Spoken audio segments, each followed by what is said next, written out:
Gawing espesyal ang handa ngayong darating na mga okasyon. Tara, magluto tayo ng kalderetang baka. Magpainit tayo dito ng kawali. Kapag uminit na, lagyan na natin ito ng mantika. At kapag uminit ng mantika, iprito muna natin itong ating carrots. Ang purpose naman ito ay para maritin ang kulay nitong ating carrots. Sunod naman natin itong ating patatas. Tulad din ng carrots, prito din natin to. At habang piniprito natin to, maglagay na din tayo dito ng mga pampalasa. Naglagay nga ako dito ng black pepper powder. Naglagay na din ako dito ng 2 dakot na asin para may lasa na itong ating pinipritong patatas sa carrots. At kapag ganito na itsura niya, ay ilagay na din natin itong ating bell pepper. Pula sa green na bell pepper yung aking ginagamit dito. Pero naman ito ay depende sa inyo. Kung gusto nyo isang kulay lang, walang problema yan. At kapag natusta na ito ng bahagya, ay hanguin na natin to. Kumuha na nga ako ng malinis na lagayan at hinango ko na nga itong ating 3 sangkap. Matapos nga natin itong maitabi ay nagsimula na tayong mag-isa. Unang inilagay natin itong ating bawang. Susunod naman natin itong ating sibuyas. Gagawin natin dito ay palabasin natin yung aroma nitong ating bawang at sibuyas. Tuloy-tuloy tayo sa paghahalo hanggang sa maging ganito itsura niya. Kapag ganyan na itsura niya, ilagay na natin itong ating karneng baka. Bali 1 kilong karneng baka yung ginagamit ko dito. Pero depende naman kung ilan yung kakain sa inyo. Pwedeng madami or pwedeng kaunti lang. Haluin natin to hanggang sa magkulay light brown ang kulay nito. Habang hinahalo ko ito, maglalagay na din tayo dito ng mga pampalasa. Naglagay na din ako dito ng black pepper powder. At sinundan ko naman to ng asin.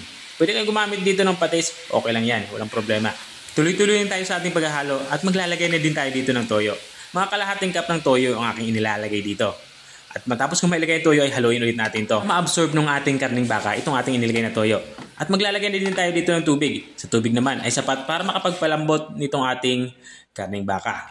Matapos nga natin ito malagay ng tubig ay tatakpan muna natin to. Papakuluin natin to ng mga 1 oras o mahigit pa. Hanggang sa makuha nyo yung lambot na gusto nyo sa inyong karneng baka. At matapos nga ng 45 minutes ay binuksan ko muna ito. Dito nga ay natuyo na nga yung sabaw. At sigurado akong malambot na nga itong ating karneng baka. Kaya naman ilalagay ko na itong iba pa nating pampalasa. Naglalagay na nga ako dito ng tomato paste. Bali ang ginawa ko lang dito ay hinalo ko lang ito para matunaw. At matapos kong malagyan ito ng tomato paste, ilalagay ko naman itong ating liver spread. Pagluluto nga ng kaldereta, hindi talaga mawawala itong liver spread. Makakatulong itong ating inilagay na liver spread para mas maging malapot yung ating sauce ng ating nilulutong kaldereta. Matapos kong mailagay yung liver spread ay hinalo ko lang ito. At this point, ilalagay ko na itong ating napritong mga gulay. Bali, ang gagawin ko lang dito ay papailalim ko lang ito para mabilis itong maluto. Take note, hindi pa ito luto nung prinito natin. Kung nanonood ka pa rin hanggang dito sa parte ng aking video, ibig sabihin na interesado ka sa aking niluluto. Baka pwede mo naman comment kung taga saan ka para alam ko kung hanggang saan umabot ang aking video. Balikan natin itong ating nilulutong ulam. Naglagay na nga ako dito ng cheese at dito naman sa part nito inilalagyan ko ito ng kaunting asukal. Katulong itong ating asukal na inilagay para maging balanse yung lasa ng ating sauce. Tapos kung malagyan ito ng asukal, tatakpan muna natin to. Isimmer natin to ng mga 2 hanggang 3 minuto. Makuha lang natin yung lapot na gusto natin sa ating sabaw.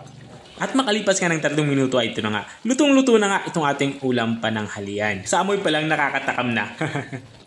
Ito na nga yung ating beef caldereta o kalderetang baka. Kung nakarating ka hanggang dito sa dulo ng aking video, maraming salamat sa panunood. At kung nagustuhan mo naman yung bago nating recipe binahagi, pwede mo naman to i-share. O siya, hanggang dito na lang ako.